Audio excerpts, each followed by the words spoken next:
High 12 ఇవి మెంతి harvest స్టేజ్కి వచ్చినాయండి. ఒక ట్రైన్ అయితే ఇప్పుడు ఈరోజు హార్వెస్ట్ చేస్తున్నాను. ఇది 1 వీక్ అవుతుందండి నేను విత్తనాలు అది వేసి. చూడండి ఎంత తిక్కుగా వచ్చినాయో.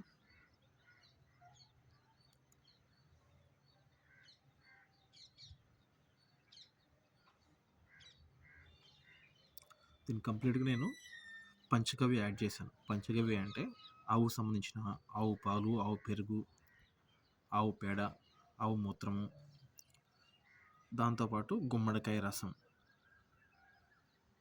ఇవన్నీ మిక్స్ చేసేసి ఫెర్మెంటేషన్ చేస్తే ప్యూర్గా 20 days తర్వాత పంచగవ్య తయారవుతుంది. దీనిలో మొక్కలకు కావాల్సిన all essential nutrients including micronutrients supply అవుతాయండి. అన్ని రకాల ఎంజైమ్స్, గ్రోత్ ఎంజైమ్స్, ఇవన్నీ మొక్కలకు సప్లై అయిపోయి ఎటువంటి పెస్ట్ రాకుండా హెల్తీగా పెరుగుతాయి. ముందు మొక్కలు హెల్తీగా ఉంటే ఎటువంటి పెస్ట్ రావండి. వీక్గా ఉన్న బాడీకే జబ్బులు వస్తాయి. అలాగే మొక్కలు కూడా అంతే. బలంగా ఉన్న మొక్కలకి ఎటువంటి జబ్బులు రావు. వీక్గా ఉన్న మొక్కలకి మనకి పెస్ట్ అటాక్ అవుతాయి. చూడండి ఎంత హెల్తీగా వచ్చిందో.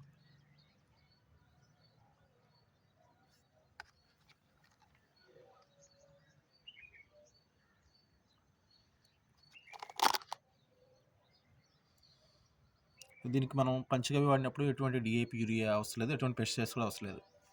ఇంత హెల్తీగా ఉంటాయి.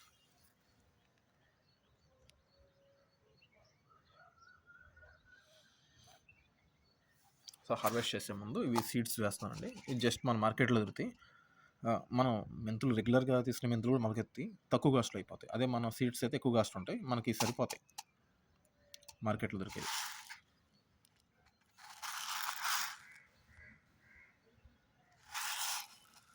ఇట్లా ఇది నేను శాండ్ ముందుగా ట్రేలో శాండ్ తీసుకున్నాను, ఫైన్ శాండ్. దానికి నేను కౌడంగ్ యాడ్ చేశాను. బాగా డ్రై అయిన కౌడంగ్ యాడ్ చేసి మిక్స్ చేసేసి 2 రోజులు ఎండలో పెట్టేశాను. ఎండలో పట్టడం వల్ల ఏంటంటే ఇందులో ఉన్న బ్యాక్టీరియా చనిపోతుంది, స్టెరిలైజ్ అయిపోతుంది.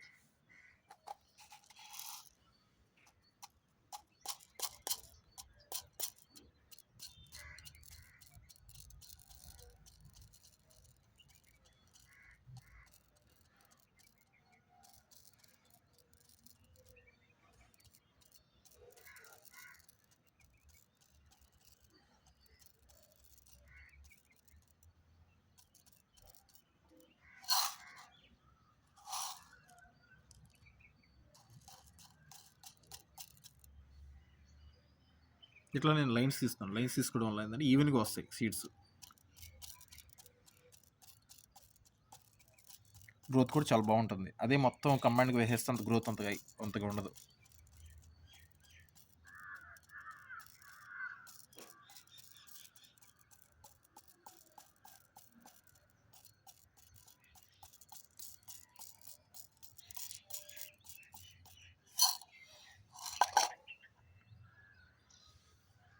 ఇలా జస్ట్ క్లోజ్ చేసుకోవాలి సాయిల్.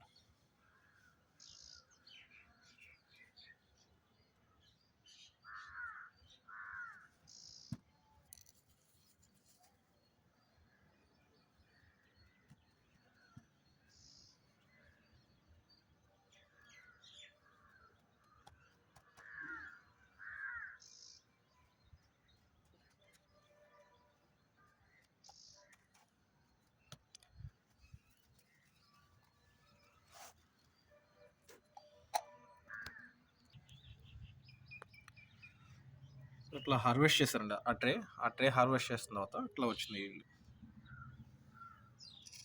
ఎంత ఫ్రెష్గా ఉన్నాయో.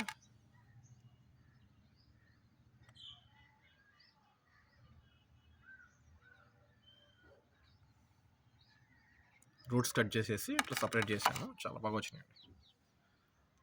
ఇది రేపు హార్వెస్ట్ చేస్తాం.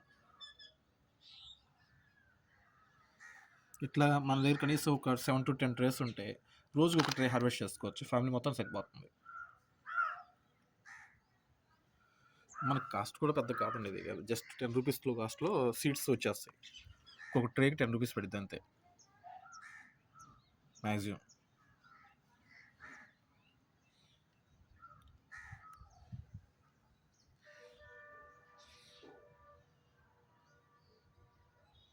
సో ఫైనల్గా మనం మెంతి బెనిఫిట్స్ చూద్దాం. సో మెంతి బెనిఫిట్స్ చాలా బాగున్నాయండి హెల్త్ పరంగా. ముఖ్యంగా డయాబెటిక్ వాళ్ళకి చాలా ప్లస్ అది. రోజు ఆహారంలో మెంతి ఆకులు కానీ, మెంతి వాటర్ కానీ తీసుకుంటే డయాబెటిక్ కంట్రోల్‌లో ఉంటుంది. అంటే ఇందులో ఉన్న డైటరీ ఫైబర్ ఎక్కువ వల్ల మనకి షుగర్ లెవెల్స్ స్లోగా రిలీజ్ అవుతాయి బాడీలోకి. దీనివల్ల డయాబెటిస్ కంట్రోల్‌లో ఉంటుంది. టాబ్లెట్లు వేసుకోవాల్సిన అవసరం ఉండదు. డైలీ మార్నింగ్, ఈవినింగ్ మెంతి ఆకుల్లో కూరలు తింటే మనం టాబ్లెట్స్ కూడా అవసరం లేదు. దీంతో యాంటీ ఫంగల్ యాక్టివిటీస్ చాలా ఎక్కువ ఉంటాయండి ఇందులో. చేదు లక్షణాలు ఉండడం వల్ల యాంటీ ఫంగల్ యాక్టివిటీస్ ఎక్కువ ఉంటాయి. దీనివల్ల మనకి స్కిన్ ఇన్ఫెక్షన్స్ కానీ, బాడీలో ఇన్ఫెక్షన్స్ కానీ, బ్లడ్ ఇన్ఫెక్షన్స్ తగ్గిపోతాయి. ఫంగస్ ద్వారా వచ్చే ఇన్ఫెక్షన్ మొత్తం తగ్గిపోతాయి. ఈజీ కంట్రోల్ ఉంటుంది. ఇది చర్మం నిగారింపుకు ఉపయోగపడుతుంది ఇది. ఇందులో ఫైబర్ ఎక్కువ వల్ల మన బాడీలో బ్యాడ్ కొలెస్ట్రాల్ని బయటకు తీసుకెళ్ళిపోతుంది. అంటే ఇది హార్ట్‌కి చాలా మంచిదండి ఇది. ఇది యాంటీ ఇన్‌ఫ్లమేటరీగా ఉపయోగపడుతుంది. అంటే కొలెస్ట్రాల్ ఎక్కువ ఉండడం వల్ల మన రక్తనాళాలు బ్లాక్స్ వస్తాయి. సో ఈ యాంటీ ఇన్‌ఫ్లమేటరీ యాక్ట్ వల్ల ఈ బ్లాక్స్ ఈజీగా పోతాయి. దాంతోపాటు ఇది యాంటీ ఇన్‌ఫ్లమేటరీ యాక్టివిటీ అంటే బాడీ మొత్తానికి వర్తించింది. అంటే ఇన్ఫ్లమేషన్ మనకి మోకాళ్ళ నొప్పులు ఎందుకు వస్తాయి?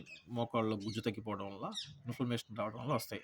సో కంపల్సరీగా ఇది రొమాటాయిడ్ ఆర్థరైటిస్‌లో అంటే ఆర్థరైటిస్ ఉన్న వాళ్ళలో చాలా మంచిది ఇది. ఇది వాడడం వల్ల. దీనివల్ల మోకాళ్ళ నొప్పులు రాకుండా ఉంటాయి ఫ్యూచర్‌లో. వచ్చినా కొంచెం తగ్గుతాయి. చాలా బెనిఫిట్స్ ఉన్నాయండి. ఇది రక్తం శుద్ధి చేసిద్ది. ఇమ్యూనిటీ పెంచుతుంది. మీకు వీడియో నచ్చితే please subscribe my YouTube channel for more updates. Thank you. Thank you one and all.